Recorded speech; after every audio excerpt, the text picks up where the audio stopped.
Hi, beautiful souls. Welcome. Happy Friday, everybody. Hi, Donna. Thank you, Sharon. And I'm sorry, it appears that some people have been having trouble with their memberships. Just wanted to throw this out there. So I am going to encourage you to just contact PayPal or wherever your issue is coming from. If you have to end your membership and then restart your membership, I'm not sure what's going on. So I'm sorry, I have no idea how to help you in this regard. Hi, everybody. If you're just coming to this channel, finding your way here, I'm Sadhana. I'm an intuitive reader, teacher of tarot, yoga, Reiki, all kinds of things. Love working with anything that connects us into the energy body. And I guess ultimately working with the healing arts. And that is how I view tarot. I view tarot as a tool to help us move through our stuff. And today, this is going to be a fun chat. We are going to look at an abundance of decks, and I'm going to carry on trying to do a hybrid of a couple of different tarot tags that were out there. So one tarot tag was from Beneficial Ben, that was Tarot Temptations, and I've listed his prompts below. And then another tarot tag was Deck Deal Breakers, and that was from Meg at Rose Honey Ritual, and her channel is linked below as well too. And there's been a few similar tags out there, and I thought the best thing for me to do is kind of blend them all together, and by sharing with you a whole bunch of qualities and characteristics of decks that really speak to me, kind of working towards a tag of my ideal tarot deck. And one day I will share that with you through my creation of a deck. Somewhere along the way. But in the meantime, I have a lot of lovely things to share with you today. So thank you for joining me. Hello as well to Dee. And Tarot, Toke, and Witchery. Hello. Zane, right? Sorry, I'm just doing a brain fart right here. Lydianne, hello to you. Andrew's here. Mimi, welcome. Loved last Friday's discussion about decks. Yeah, and so for those of you that weren't here last Friday, I kind of talked about all the superficial stuff. Talked about packaging, boxes, money, cardstock, stuff like that. So if you want to talk about that, you can go back and review last week's chat. We had good fun there. And Andrew has a question. Are you going to tell us your most exciting ideal deck, if there is one? Maybe by the end of today, I will have a deck that I can share with you. I really feel like there's a bunch of decks out there that have amazing qualities that I will touch on. I'm not sure if one is going to shine through. Might even surprise myself answering that. Okay, so shall we begin? I do have notes, and there's one thing that I forgot to talk about last week, and that was card size. And one of you mentioned it because I didn't talk about that. So I don't have little hands, so it's not really an issue. And we can talk. Let's just start by talking about card shape and card size. Is it a temptation? Is it a deck deal breaker? And I have a few decks. This is one that has the long, narrow cards. And I do like an unusual size deck. It's not great for storage. I mean, storage is always an issue. This is the Yonasa Yaus. I'm not sure what edition this is. Is this 4th edition? I actually have a couple copies of this deck, and I might bring this deck out again to share with you some of the temptations. So size and shape of deck. I mean, a lot of us have shared this deck, right? This is a favorite, I know.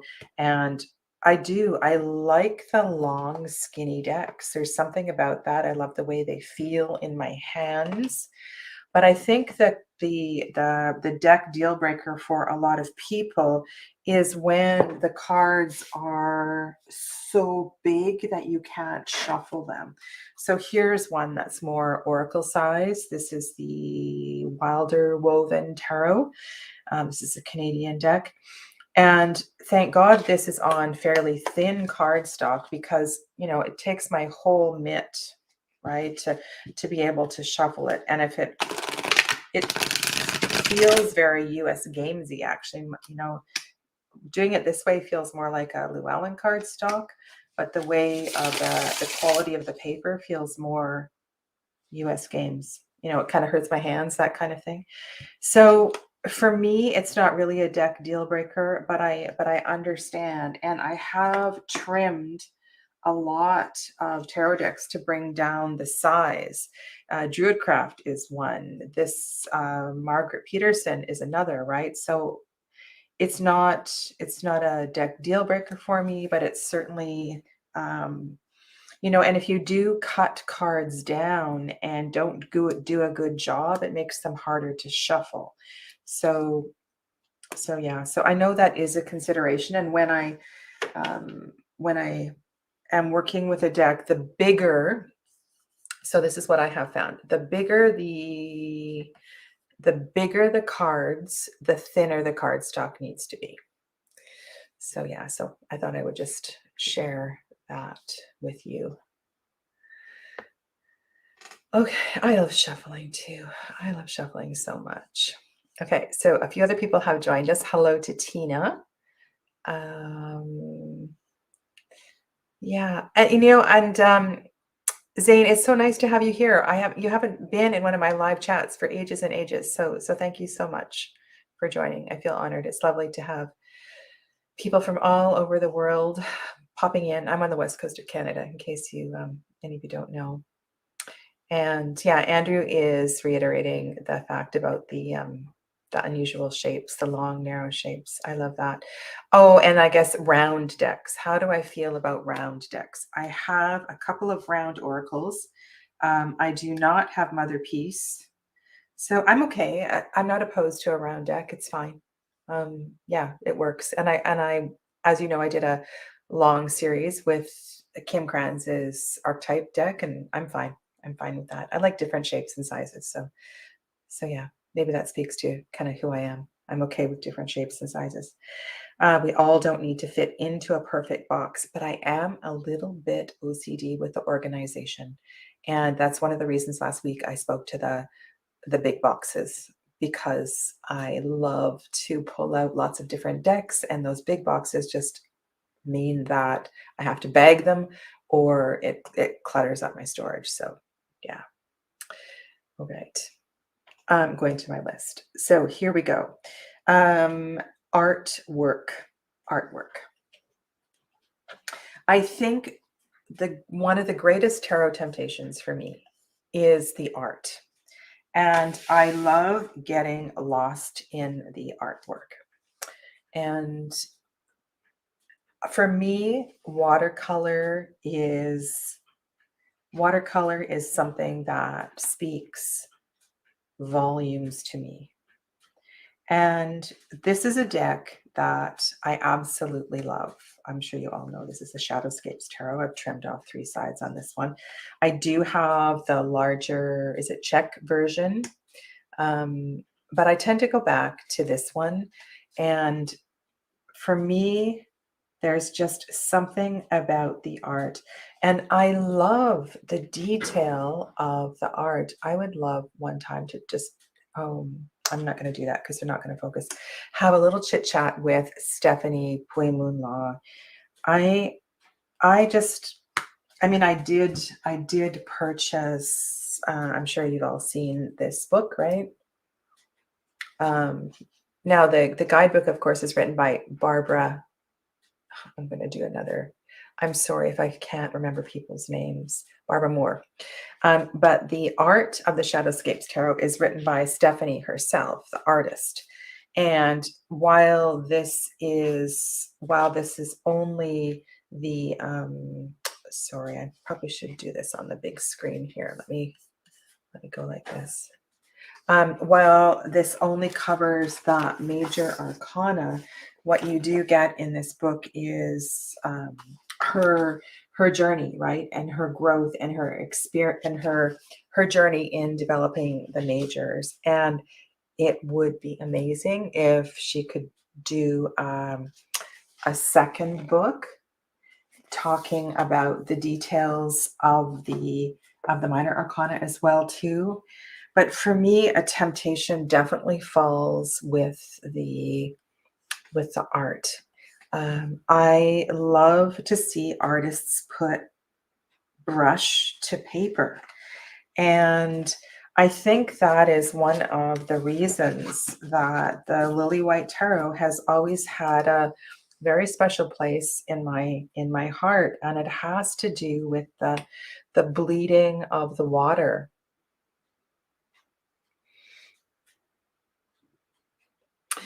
Donna, I want you to know, Donna, I've also written to them about an anniversary edition. I would love to have that.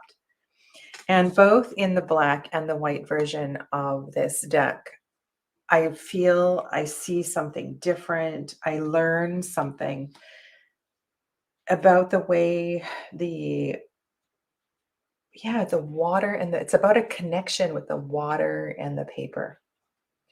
The water and the paper. Hello, Joel. Yes, it has been some time since you've been here. So thank you for joining the chat today. And Merlin's daughter, hello, welcome to you.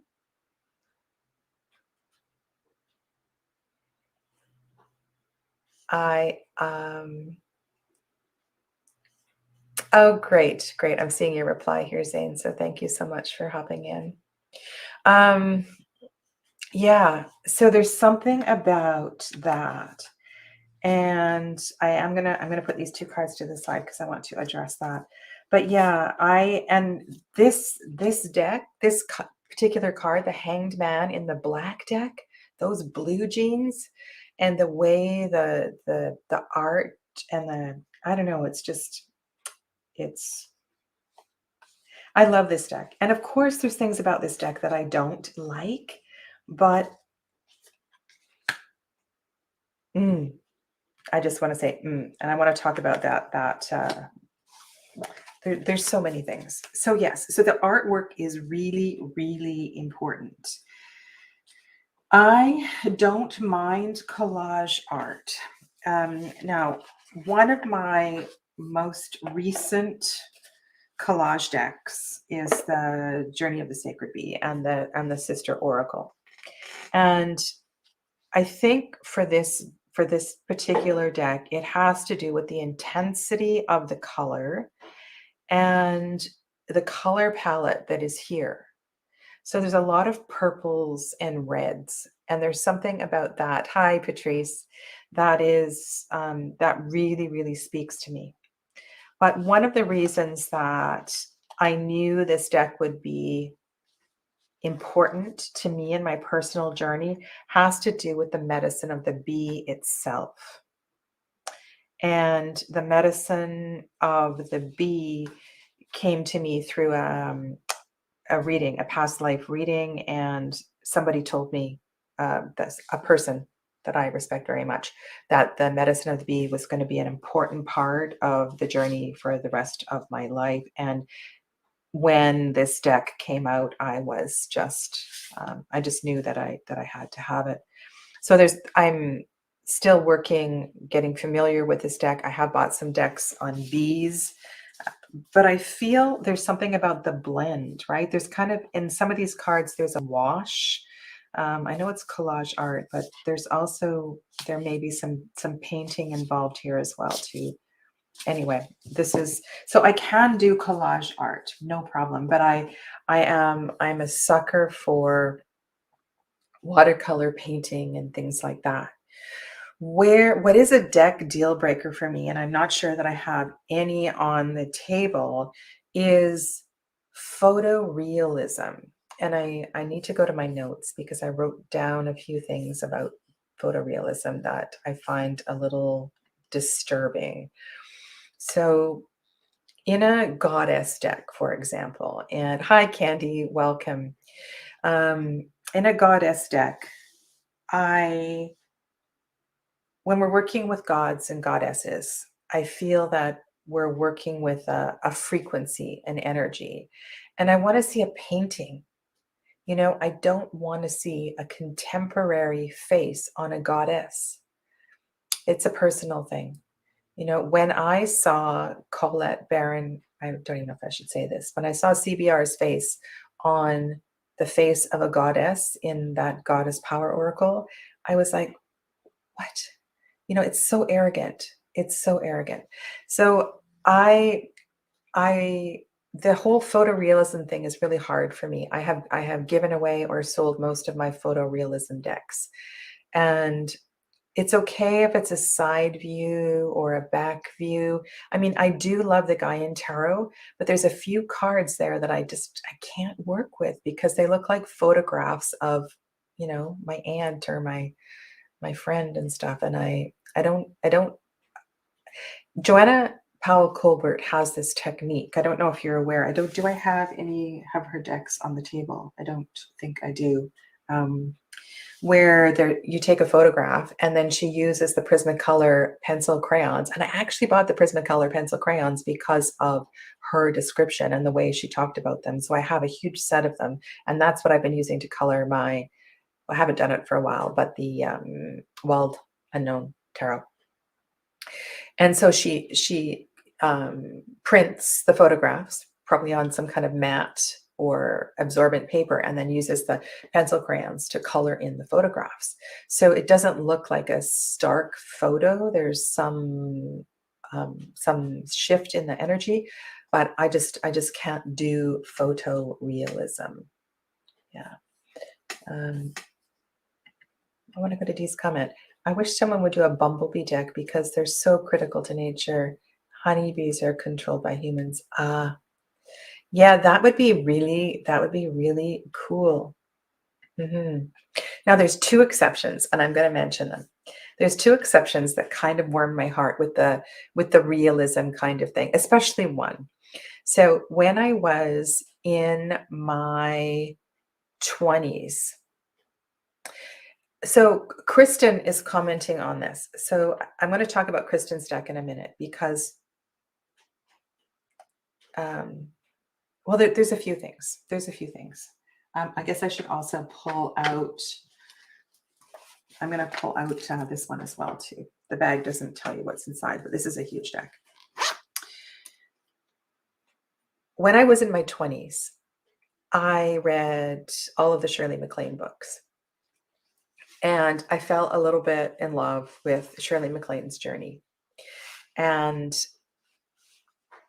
when I saw that card in the Fountain Tarot, I believe it's the Empress in the Fountain Tarot, and I saw Shirley MacLaine's face on the Empress, it just felt so, I felt so connected to it.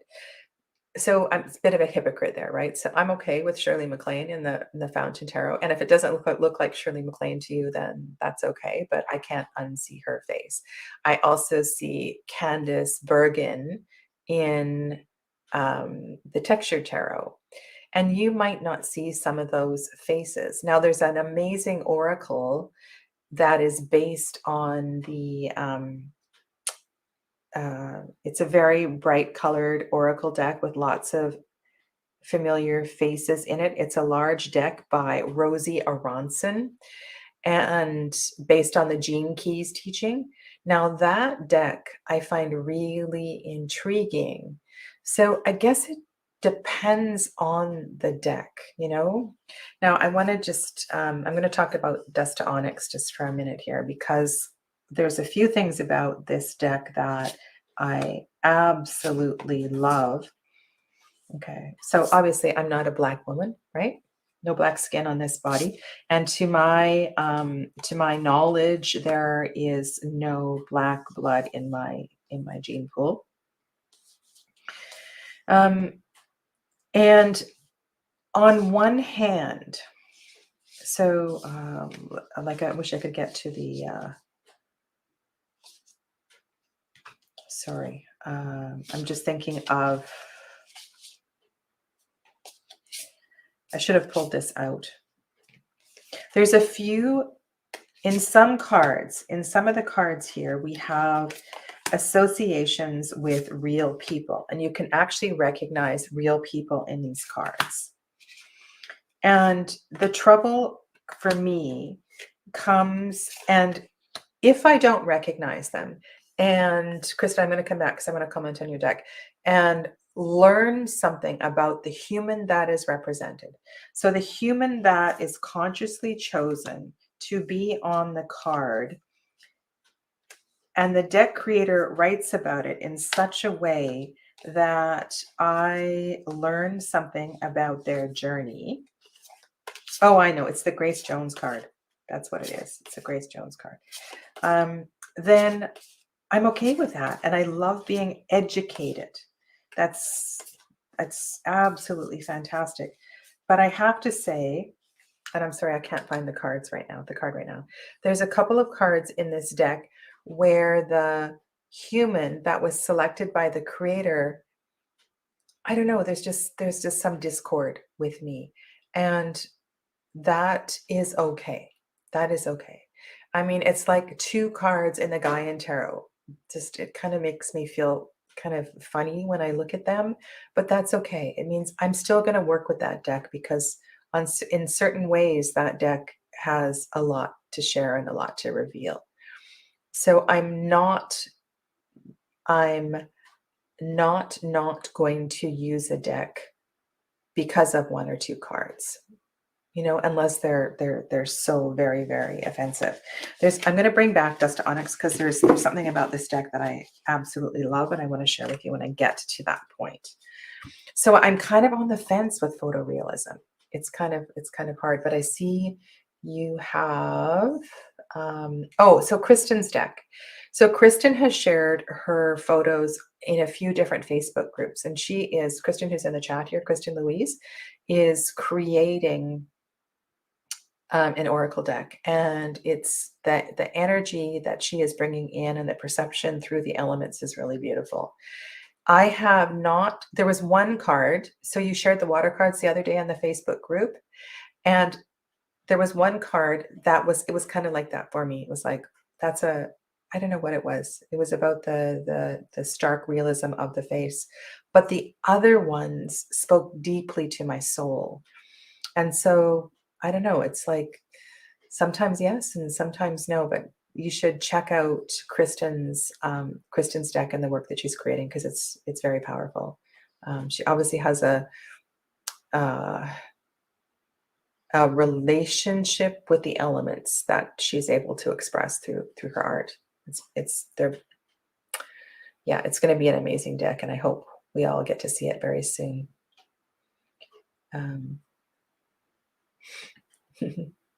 Loves Dee's comment here.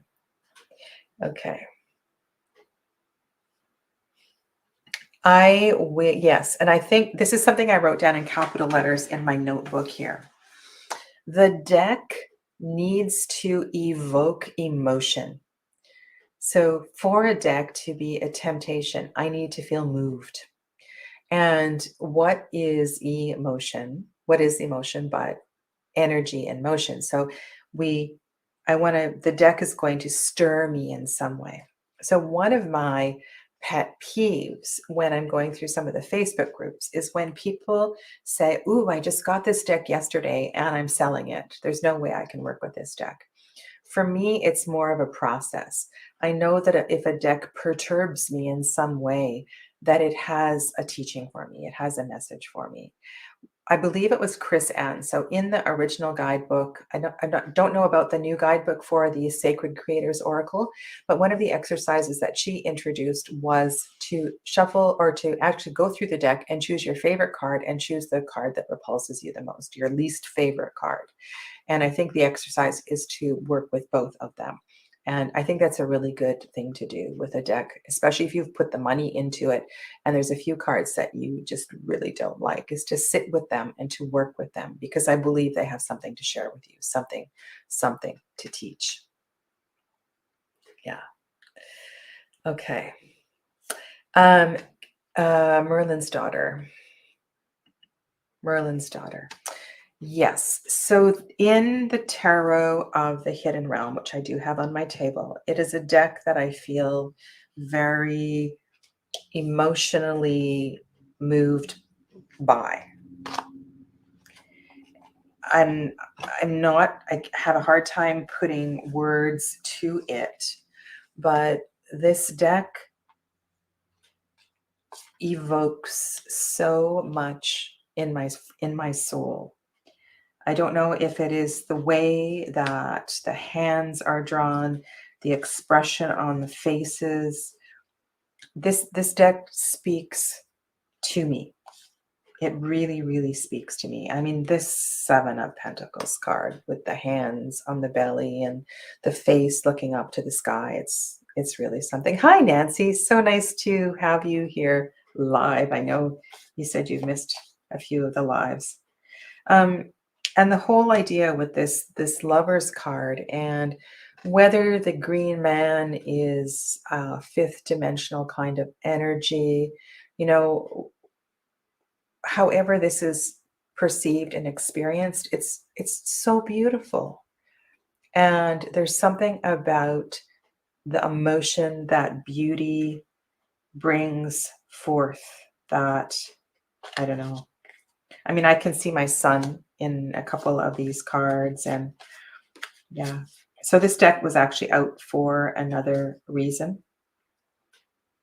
I mean, people have said they've seen me in this particular card as well too. And maybe, you know, we can all see ourselves in different cards and different decks. And I know this deck is not the favorite of a lot of people because it is not, it's not racially diverse. It's not racially diverse. So that is a whole other topic that I will address. And the idea with beauty and how we are moved emotionally, for me, it comes through in a lot of different ways. So yeah. Let's remove the Keira Knightley. But yes, I can understand why you see Keira Knightley in this deck. This is a deck. This is one of those tiny little box decks. And I know I put this as about tarot, but I've got a few other things on my table. And maybe it is I've been to quite a few oceanic countries. And when I saw the art on this deck, I was moved to tears. I really was. I felt so connected to the women in these pictures, to the longing, to the beauty, to the sadness. And because this is an energy, let go, that I work with a lot with clients. Yeah. How do you feel about, oh, there's so many good questions here. I should go back to the chat. Okay.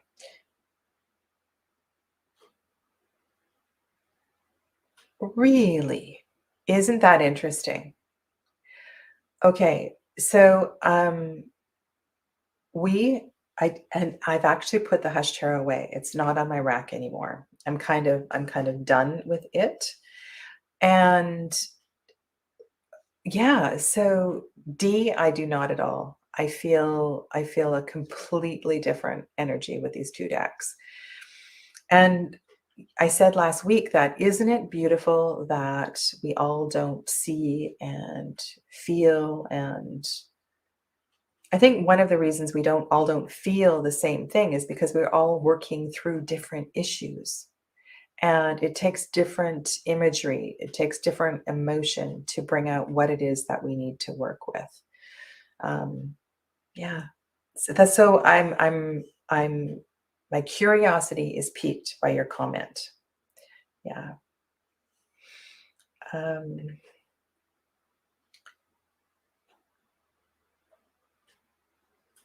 Yes, it is. It is emotionally intuitive, I think. Yeah.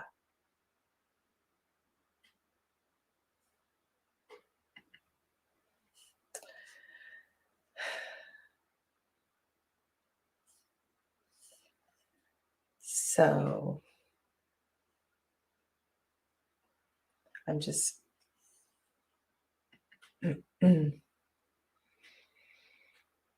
now I also sorry, I'm gonna kind of jump around because your comments are leading me in different directions.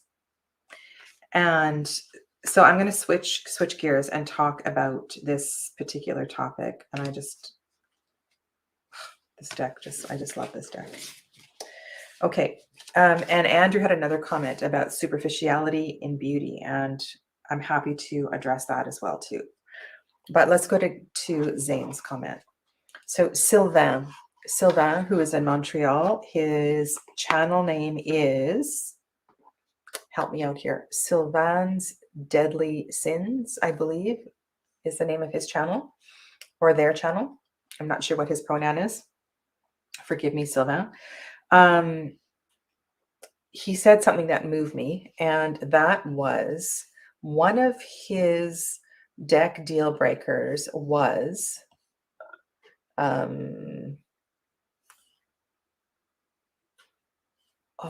okay, I'm just gonna have to put up my own words. When diversity is an option. So that means you can choose to take out the black people from the deck, or you can choose to take out the fat people because there's an alternate card with a thin person. And I thought this was a really profound statement, when diversity is optional.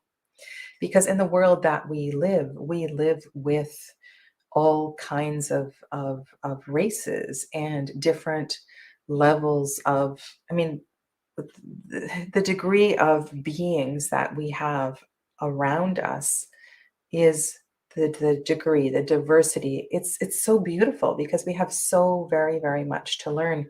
And I think, Zane, what annoys me more than anything is when it's tokenism. So in a tarot deck, there's one disabled person, or there's one fat person, or there's one old person. If you're going to make your deck inclusive, then make it inclusive. Now, there's a lot of, there's been an effort to make some decks that are full of luscious and beautiful bodies. And I would rather personally see a deck with full and luscious bodies, kapha, when I'm speaking Ayurvedically, like the kapha style of the kapha shape of body. And I want to see also thin and light bodies, and I want to see athletic bodies. I want to see Vata, Pitta, Kapha. I want to see everybody in the deck. And I think we have created decks that cater to certain groups or certain people because in the past they've felt excluded. So you're going to have a deck that is full of luscious bodies, and you're going to have a deck that is catered to a particular gender or a particular race. And I think that has its place as well too.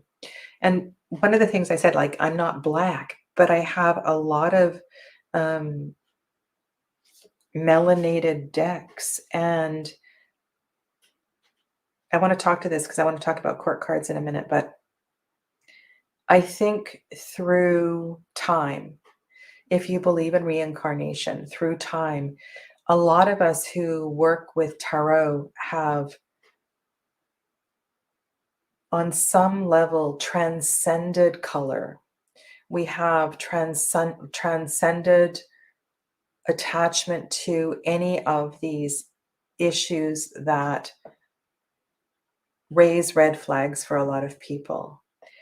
I can see myself in the homeless. I can see myself in the eyes of the soul behind this mask. I can see myself in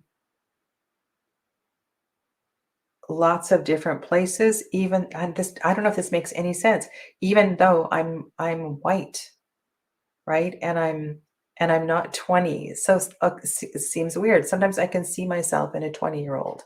And I think that has to do with, well, we'll come to the court cards in a minute. I'll talk about that in terms of the court cards. Yeah. Hello and welcome to Artisan and Oracles. Thank you for joining us and thank you for your membership. Okay.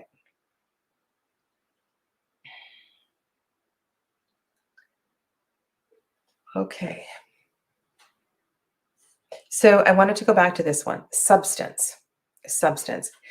Andrew, I don't know if you want to name a deck, but it might be more helpful to me if you could name a deck. And then I could speak to it if I know the deck.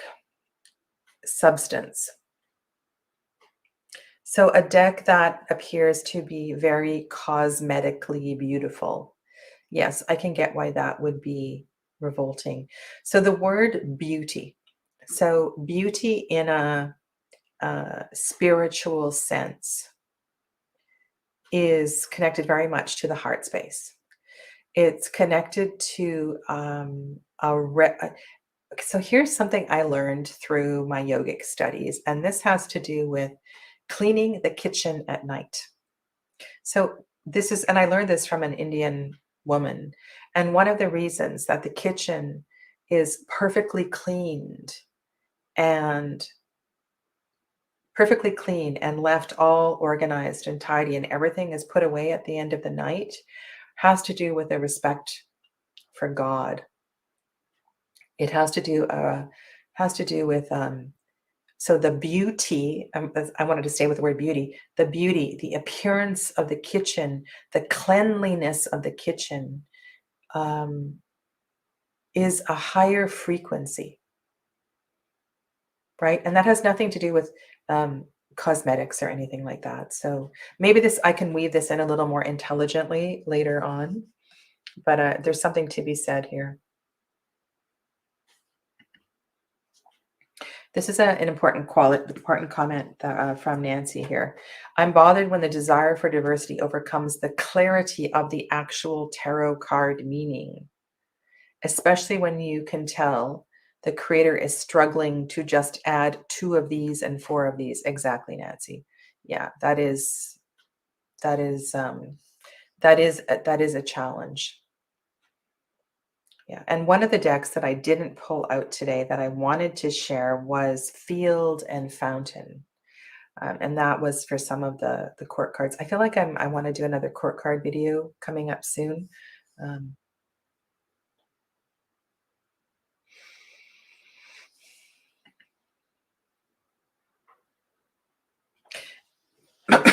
Excuse me. I want to comment on the Hoodoo Tarot. This is another deck. Sorry, I didn't bring this out today because this particular comment is making me think of the Hoodoo Tarot.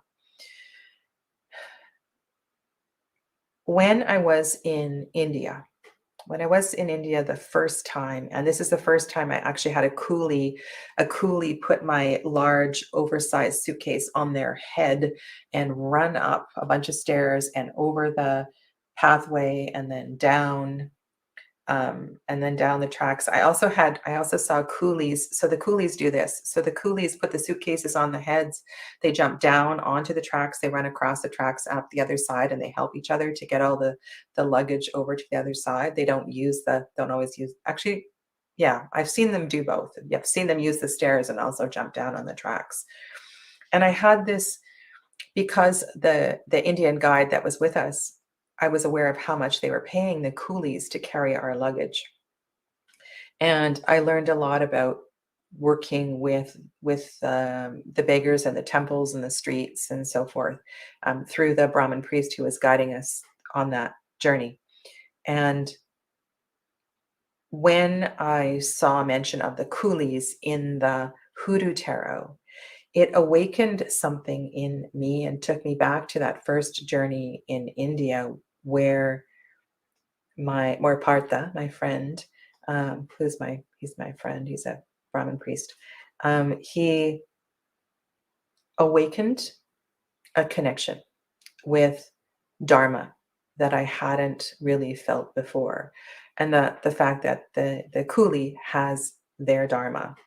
The woman sitting on the earth with no shoes and tattered clothing, with the biggest smile you've ever seen on your face, begging, has her Dharma as well too. And I'm so fascinated with the Hoodoo Tarot. It's a deck I want to get back to, but this has to do with learning through history to understand people's paths and connections. So, yeah, there's something about Dee's comment that spoke to me.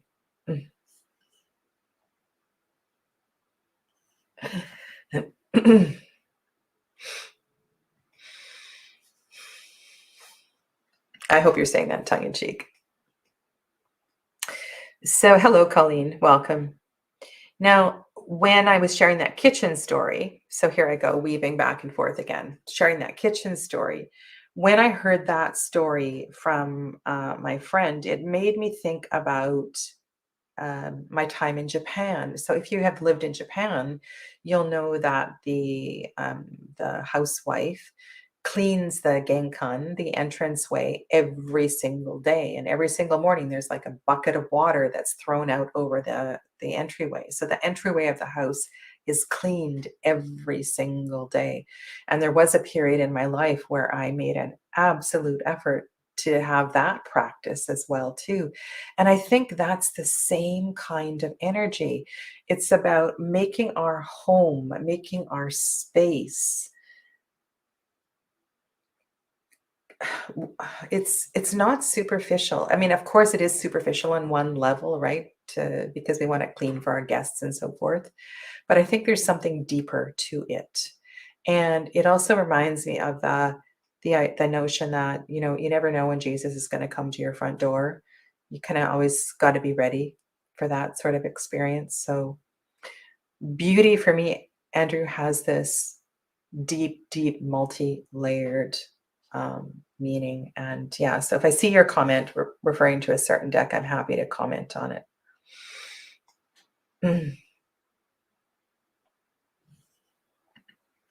Yeah, I definitely understand what you're saying there. Yeah. And so I guess that's one of the reasons why I'm starting to feel that the gilding is so unnecessary. So what is a tarot temptation is good art, quality art. Okay. Yes. So, and I know that Candy spoke to this as well too. So let me go to the Lumina Tarot because I believe I pulled it out. Lumina. This is a deck by Tegan Sweeney is the artist and Lauren Aletta is the deck creator. And there are so many amazing things in this deck. I love the sacred geometry. This is another thing, and I think that's why this Tarot of the Sacred Bee speaks to me, because I want to dive into the sacred geometry. This is perhaps tokenism. She is in Australia. She could have included more Aboriginal people in the deck. And I believe that the Hierophant is the only Australian Aboriginal person in the deck. So you could call that tokenism. It's a very powerful Hierophant card. There's a few cards in this deck that I just want to... like these cards. This is a reason, I suppose, that I had this deck out and worked with it for years, just Um, it was pretty important deck in my collection. And I'm going to talk about the Body Beautiful people in just a second. But what I am looking for, so that is a great Eight of Cups. And I know we see this kind of Eight of Cups, but I'm looking for the Six of Wands. It is, I think, one of my all-time favorite Six of Wands. Sorry, Swords, Six of Swords. Yeah. This card I could stare at forever. And it really, really helped me to get into the energy of the Six of Swords. So why I'm showing you these amazing, amazing cards is because, you know, a deck can have a lot of redeeming qualities. And it makes it really, really difficult because the rest of all of the humans in the deck, which I haven't shown you many of, are emaciated. They are very, very thin. And I can deal with the Knight of Swords. I think this perception doing, I mean, this is a scorpion pose, it's an incredible connection to the Knight of Swords. To have that lightness, both the lightness and the strength and the balance to execute this pose. Like this is beautiful. This is really beautiful. The problem is, though, that all of the women are, you know, double zero size. And yeah, it's tough. It's tough.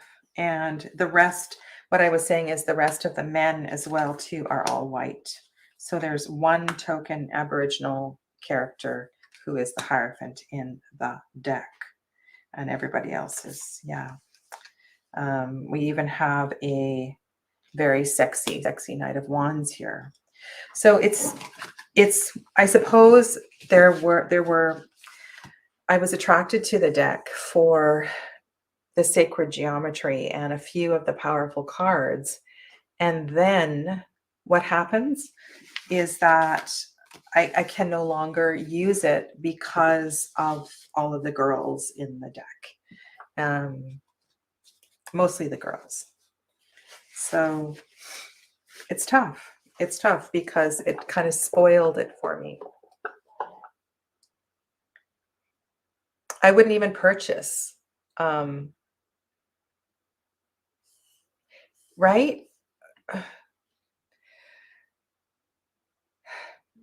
Okay, so to me, I hope you guys, so you know what? Come and go and come back to this chat. So I'm going to go to the Slow Tarot, which is a deck I wasn't even going to pull out. We all have different, we're all at different stages of life. And Lauren Aletta's deck may very well appeal to a certain demographic. And a certain demographic is going to love that deck. You know, it's going to work for certain people and not so much for others. And if it works for you, then enjoy it. Enjoy it and work with the sacred geometry. Okay. Now I'm looking for a particular card in this deck because there was a lot of laughing and you guys were so funny. Everybody was kind of teasing me. And this is before I met George. And I said to all of you, this is who I want to meet. Do you remember? And it's funny. It's funny because the partner that I did meet, he's well, he's 5 years younger than me, but he has long hair and he has the facial hair, and he's kind of rough around the edges, like this particular Knight of Wands. And so I did meet my Knight of Wands. I did kind of meet my Jamie Fraser as well too, you know. So you put that intention out there. And to me, this is super sexy, right? And so what is super sexy to me might just be absolutely repulsive to you. So yeah, it's personal. It's very personal. Yeah. So we I was talking, this is an amazing Six of Wands. Do you know what I love about this Six of Wands? So this is a lacrosse team. And we've all come together. We've all come together to experience the success. And what I just hate about the Six of Wands in a uh, RWS clone is that it just makes me think about all those people that have been walked over. And I don't get that feeling of it takes, you know, it takes a village to, it takes a village. So, yeah. Okay, so we were talking about diversity, ageism, racial diversity, yeah. And another deck that I no longer use is Jamie Sawyer's deck. But there was a time, there was a reason that I really, really enjoyed working with Jamie's deck. And Jamie's deck has lots of different shapes and sizes of people on it. Really, really chiseled cheekbones there. The gray hair in the strength card, the young lion, the lion cub with the gray-haired woman really, really spoke to me. And so this was a deck where I started to go, oh wow, this is really cool. And I loved the older Knight of Pentacles. And that had, you know, like I'm 59 years old. So this is important to me to see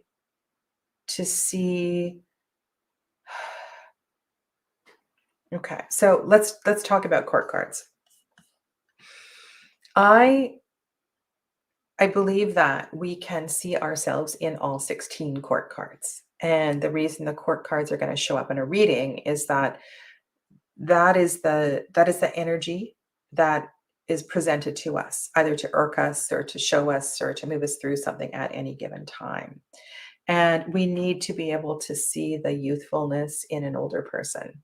There's a couple of decks like the Sasarai Bito, who has the old man as the fool. That is brilliant. I want to see more of that. I want to see the youthfulness, the vivacity in older people. I also want to see the cleverness and the intelligence of younger people.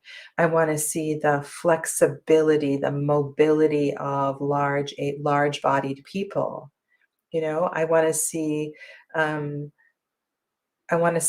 yeah, you know, it's like I want to see it all. I really do, and not single token offers of it.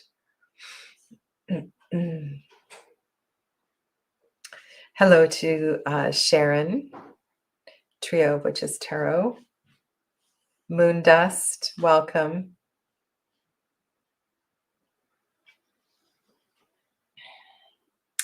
Because I teach tarot, because I do a lot of workshopping with tarot, it is, well, you've seen which decks have left my collections. I have done 2 major clearing outs of my collection, and I've shared with you why they've left. A deck needs to have enough cards in the deck that I know I can continue to keep working with it. Okay. So yeah. I won't abandon a deck for one card.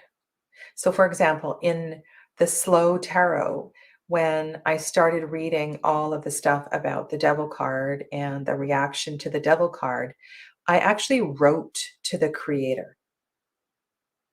I wrote to the creator, and she shared with me a few letters and things that had gone back and forth and told me the story of, and I'm sorry, I forget her name. She told me the story of the woman who inspired the Devil card in the Slow Tarot. And I listened. I listened, and I understand her choice for putting that woman there. And her intention was so very different than how that card is perceived. And I don't know if I can explain and give that justice, but I feel like when a deck or a card upsets me, I want to do my research. I feel like I owe that to myself.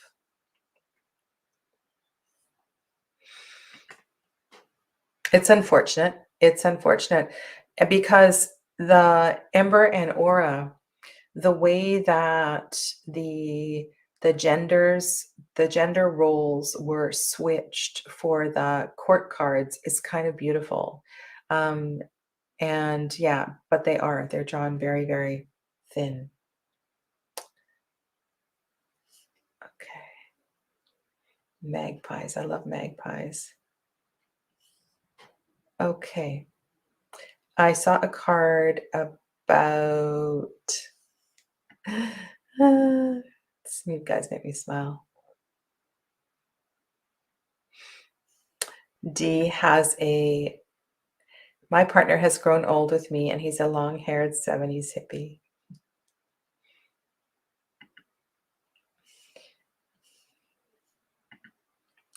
I still struggle with sexy in decks. I am sex positive, but incorporating sexy imagery into my spiritual practice feels difficult.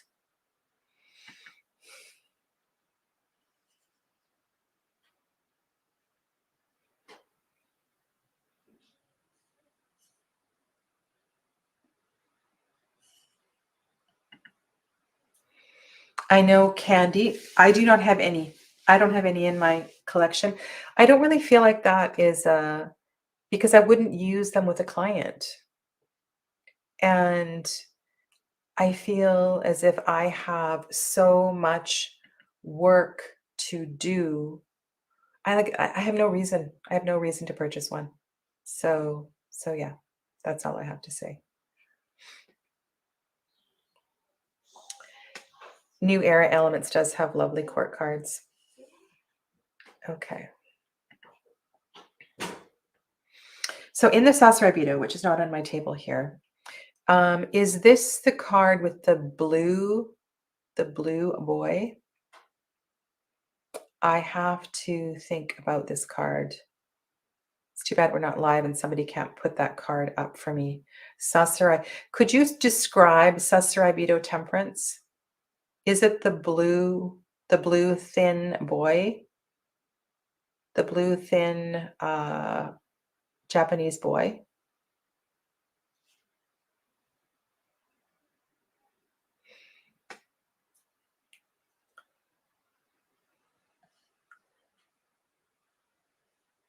Yes, I can show the devil card. And then I can wait for the, I almost grabbed the Sasarabito because as many of you know, it's a deck that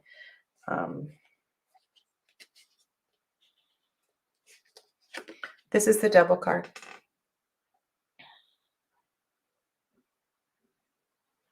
She is a dancer, and she is has no qualms with her body.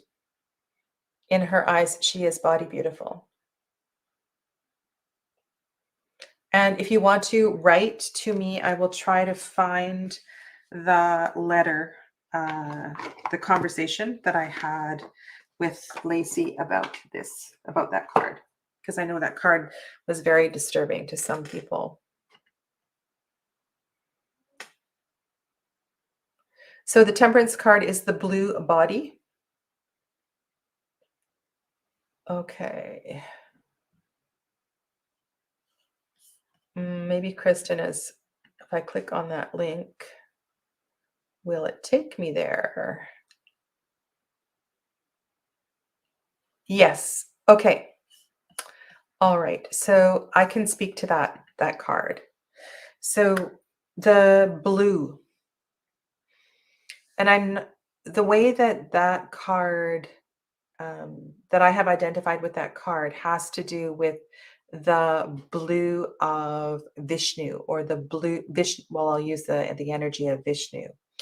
So the idea in the Hindu mythology, the yogic teachings, is that blue represents the poison. The blue represents the poison of society, the poison of all that is the toxic energy in our environment, the toxic energy in our culture. And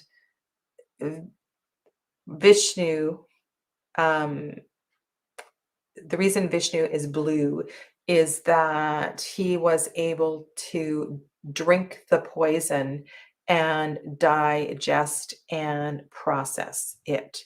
So I really connect with the blue, but it's the youth you object to. Okay, the youth. Okay, I can see that. I can see that. I understand that. Um, and then Andrew asked about a tantric sex deck. Tantra. So the study of tantra and tantric sex is it's a very it is a path, marga. It is a path to spirituality. And it's something that one needs to devote time and um, if you're going to choose that path, there's a very powerful and serious and structured process. And it was going to take some years to study and move through. And that cannot possibly be taught in a tarot deck. You need a teacher, you need to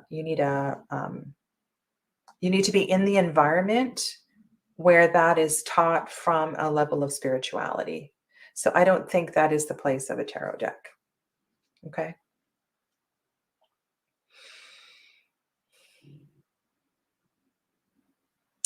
The idea of temperance seems to need a certain wisdom of age. Yeah, I can understand that for sure. I get that. Okay, I want to go back to my notes because I know there's a bunch of things I haven't even touched on. So we talked about card size, artwork, love the layers, has to evoke emotion. Um, so a conscious color palette. So one of the things I want to see in a deck is that I talked about color earlier when I was fanning out another deck. So when I do this with a deck, I want to know that the there's something about the red and orange cards that are connected to the element of fire, that are connected to passion or blood or roots or something like that. I want to be able to go to the green cards and either feel their earthiness or their connection to the heart chakra. I want to when a deck is color conscious, I want the color to have meaning, right? I don't want the color to be arbitrary. Can I talk about curated decks? Just one comment on curated decks. I have a couple that I love to work with, and I would include the Hush Tarot in this conversation. This is the Beautiful Rebellion Tarot by Robin Cole. I have no idea what the current version of the deck guidebook looks like, but I printed this one. I want to give you some examples. So in a curated deck, for me, now again, this is my opinion, my humble opinion, I want to know something about the artwork. And we talked about this at length in the Hush Tarot, because this is one of the tarot cards in this deck. And so depending on where it is cropped, right, we're going to get a different version of the story and the intention of the painting. And so for me, for a guidebook to include the whole painting is really, really useful. And I know I believe it was the Tower card, or there's a few of them that just made so much more sense. Because we got to see the whole picture. I'm just going to go to the Tower card and show you. I think it was that one. So when you take a horizontal painting and you create a tarot card out of it, you're losing a lot of the image, right? So I really appreciate what Robin did here. I'm not going to be able to find the painting right now. Oh, and another thing as well too, and I'm going to show you something from the, so here's a extraordinarily long painting. So again, when this is cropped, we're going to lose a portion of the artwork.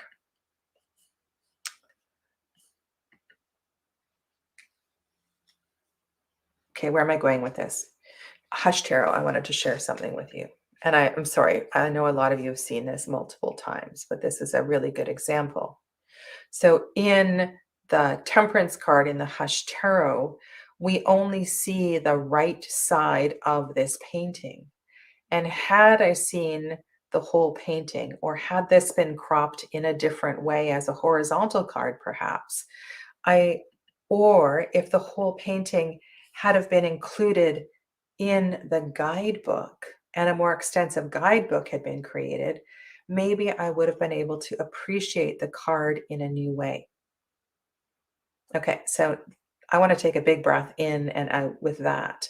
And then there's something else to be said. And this is something that Sylvain's Deadly Sins also mentioned when he was going through his copy of the Margaret Peterson Tarot and talking about our relationship with art. And this has to do with FOMO as well too. And he was talking about fear of missing out in relation to art decks and the fact that we want to know everything and we want everything to be written in the guidebook, and we don't allow our intuition to experience the art.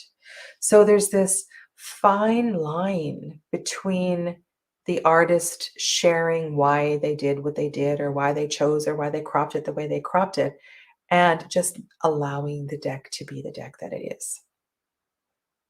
Now, I think Nancy made a really important point way back, and that was when the card diverts so far away from what we expect in a more traditional deck. In that case, I would love to have a story. I would love to have a story. So that is, yeah, that's a thought there.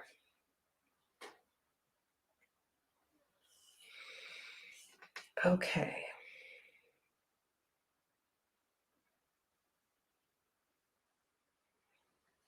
All right, back to my list. Color palette, flow of symbols. I have touched on court cards, and a tarot temptation for me is a deck with great court cards. And one of I'm not sure what it is in this particular deck. And it might have to do with the guidebook and the way that Courtney Alexander described her experience and how it was that she created the court cards in Dust to Onyx. And I'm paraphrasing, of course, and this is my interpretation. And I'm not sure whether it was a dream or she was in a three-dimensional experience and she kind of went into a daydream. But there was a parade. There was a parade of extraordinarily large, radiant, iridescent, sparkly beings. I don't know if you've ever seen those movies, the Cocoon movies. You know, when the aliens reveal themselves, it's like they are luminescent. So the way that Courtney described these beings in her dream, yet at the same time, she recognized them. And so what she tried to do was to capture the essence of these wise alien beings in the court cards. And you can see the eyes through the masks. And I don't know what it is about these court cards, but they are incredibly, incredibly haunting. Now, I am not comparing apples with apples.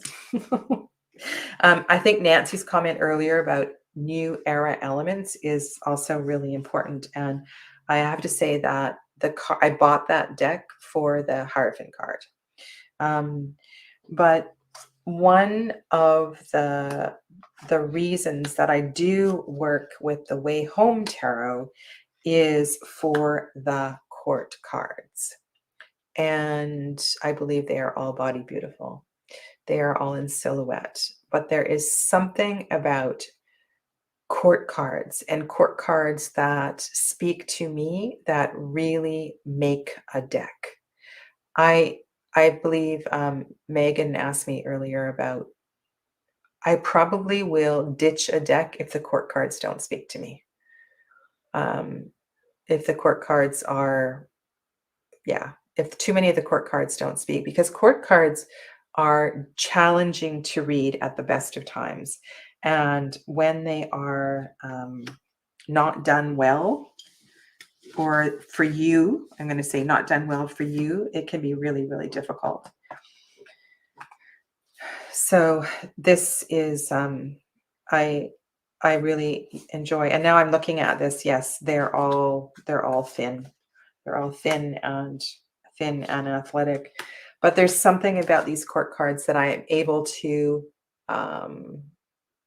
get. I get a lot out of them. A couple of them in particular. And I have done lots and lots of court card videos. So if you go to my channel, not on your phone, but on a computer, and you search through my channel, you can see the many, many court card videos that I've done. So great court cards are important to me. And another deck you've seen a lot of times on my channel is Tarot of the She. These court cards are just absolutely magnificent. So in this deck, it's about the energy of the court cards, and whether they are male or female has really nothing to do with it. There's just this incredible energetic experience. And yeah, so for me, this deck is about energy. And yeah, he has a 6-pack, but there's something that I can get over with that. So this kind of, I want to say, it's almost as if this Queen of Water has the ability to diffuse this toxic energy on the outside. Anyway, I so enjoy working with this deck on many levels. Yeah. Okay. Turnover page. I have also done extensive videos on great guidebooks. Not so little guidebooks, my top 10 guidebooks. I've done a few videos on that, but I love a good guidebook. Please do not give me a rehashing of standard RWS meanings. You're just, I can get that anywhere in,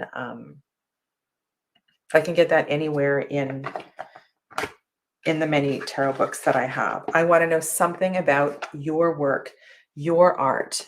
I'm not interested in standard meetings. I want to know why you created this book. And a great guidebook also includes a biography. Oh my God, tell me something about yourself. Are you a tarot reader? How long have you been an artist? What inspired you? Like there's actually guidebooks out there that you don't get to know anything about the creators. So that's really important to me because it helps me to get inside the deck. I don't just want one little paragraph, I also really love a good guidebook that has a bibliography, because through a bibliography, you're able to understand the work, the extensive work that the creator has gone through. So that's a good guidebook is really important to me. I will buy a deck for a good guidebook, and I have printed lots of PDFs. And so if you are going to create a PDF, please make it printable. Please design it so it's printable. I don't enjoy, so I have recently purchased, right, smoke. This is smoke, ash, and ember. I know you've all probably seen this deck, right? But the guidebook is beautifully designed. So the graphic design is amazing, but the PDF is it's like a children's book. There's not a lot on each page, and it's going to cost me $50 to print it, because I'm not going to use all my ink to do that. So I would really appreciate a PDF that was easier or less expensive for me to print, because I'm rarely going to refer to the online PDF.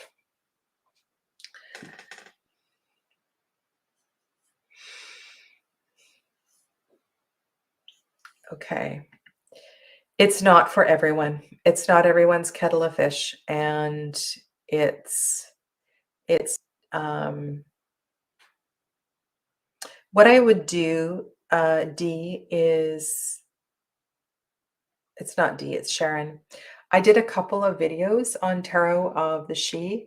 You might want to go and have a look at those just to get some more language around it. But yeah. Okay. Curious Creatures. I don't have that deck. That's a Chris Ann deck. Okay. So good guide book. Make the PDF printable. Now, I have a few other thumbs down. I think we've spoken to all of them, except I don't know what the, like a fraudulent deck. So of course, I'm not going to purchase a fraudulent deck. When I go on to eBay, I do due diligence to go through to see where it was printed, and look to all of that. So of course, I'm not going to purchase it. And if I do end up with a counterfeit deck, I'm going to burn it or throw it in the garbage, and I'm going to let people know where it came from, and I'm going to share about counterfeit decks. So I do my best to speak to that when I spot them in different places. So definitely not going to purchase a counterfeit. Okay, anything else? You were discussing in the chat about theme decks. So Disney decks, TV show decks, decks that are heavily themed. Probably not Probably not going to purchase a heavily themed deck. There's a few, like I'm mad for Outlander, right? But I'm not going to purchase an Outlander deck because I'm not going to use it. Um, it's going to be short-lived. I don't have a Harry Potter deck. I'm a Harry Potter fan, stuff like that. So heavily themed decks are not a temptation. Definitely not temptation. Seasonal decks. I do have a few. I rarely use them. So I'm going to say it's no longer a temptation. Yeah. And then one of the questions was about a favorite artist. So, um,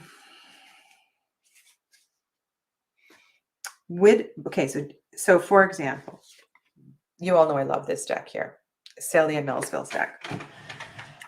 Since Celia created the Lily White and the Lily Back, she created the Renard, the Fox Oracle, right?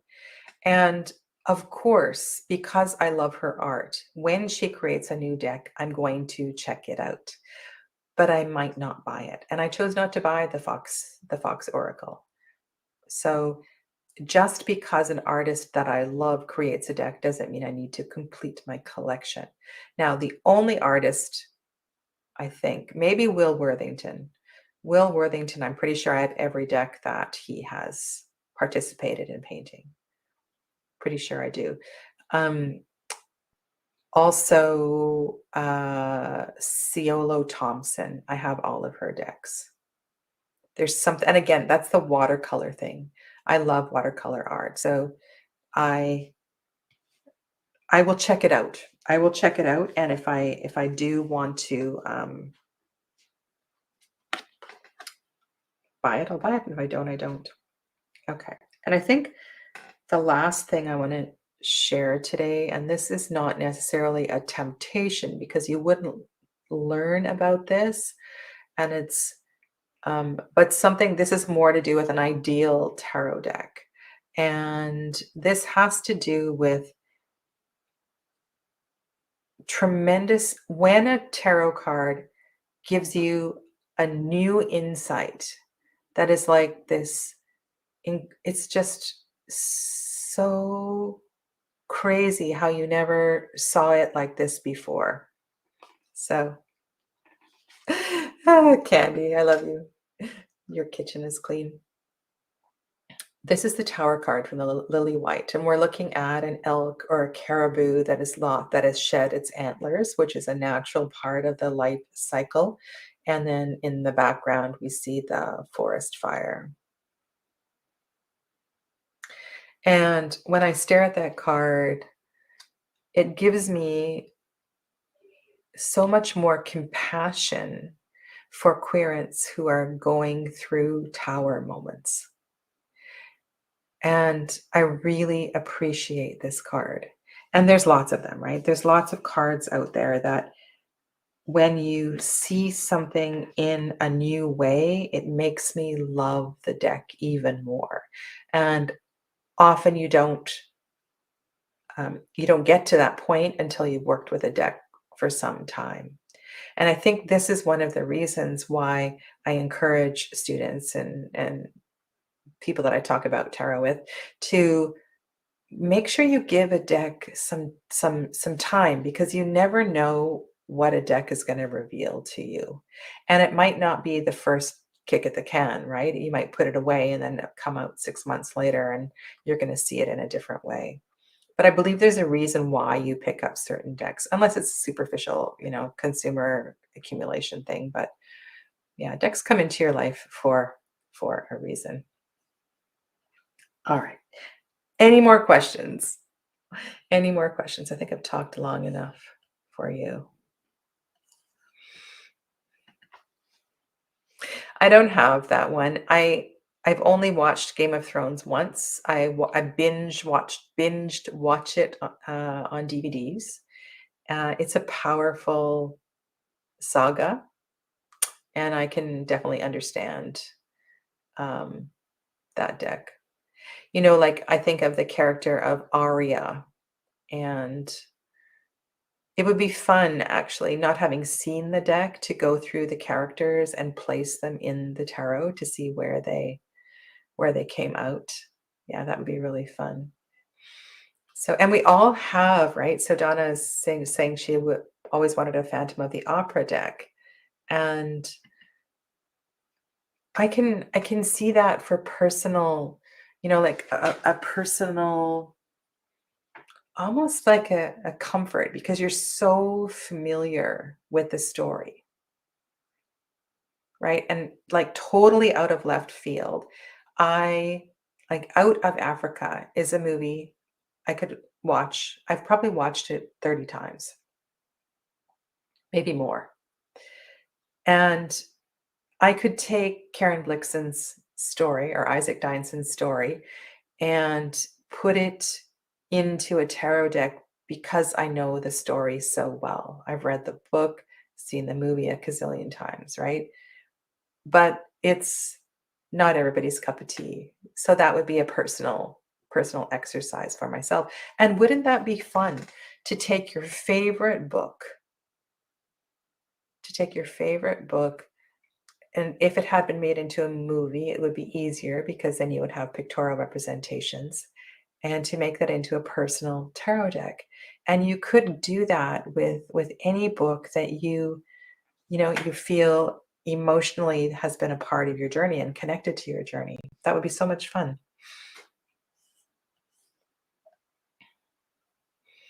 Celia is creating another deck. Okay, I wasn't aware of that.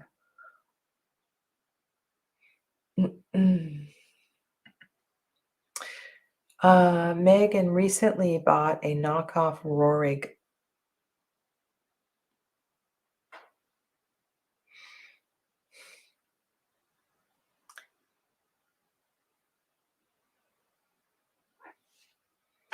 Okay.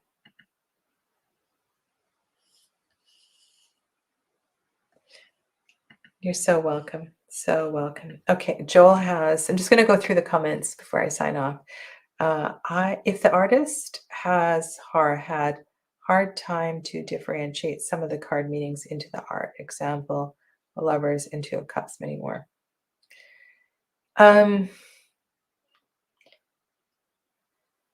Yeah, yes. So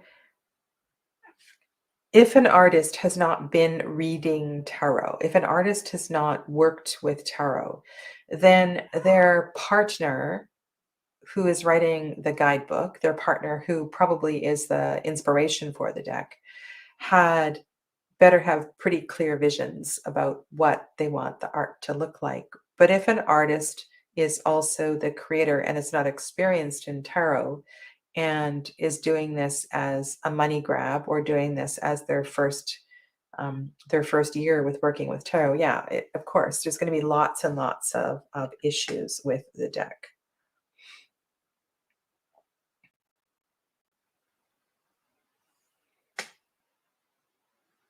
Okay. It has. It's been lovely. It's been lovely. Look at all this. Tamian, wouldn't that would be something. Yeah. With Jane Eyre, Steel Magnolias. Wow, that would be, yeah.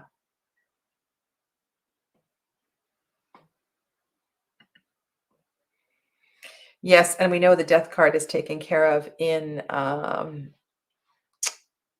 of the Opera, right? For sure. All right. Well, thank you all. Thanks for hanging out. Thanks for hanging out. So next week I'm back. Of course, we'll carry on with our deep dive of Margaret Peterson, and I think this is going to prove to be an amazing deep dive. I know some of you are still waiting on your decks, and I'm just I'm so grateful, that you're going on this journey with me, because I've been reading with this deck for years and haven't taken the time to sit so closely with it. Lenormand series continues, and Lenormand series is getting fun. We've started 9 card portrait readings, and I love all the participation that's happening. So we are gonna carry on, do a few weeks of 9 card portraits. And yeah, so make sure to like and subscribe and all that stuff, and lots of members features that I have created just because it creates a container and a safe space for all of us in this time of rather sketchy social media. Yeah. So thanks everybody. Bye, Tina. Megan. Hello, Evelyn. Evelyn's here. Okay. Dee. All of you that have hung around for the whole time, blessings. Have a lovely weekend, and I'll see you soon. Namaste.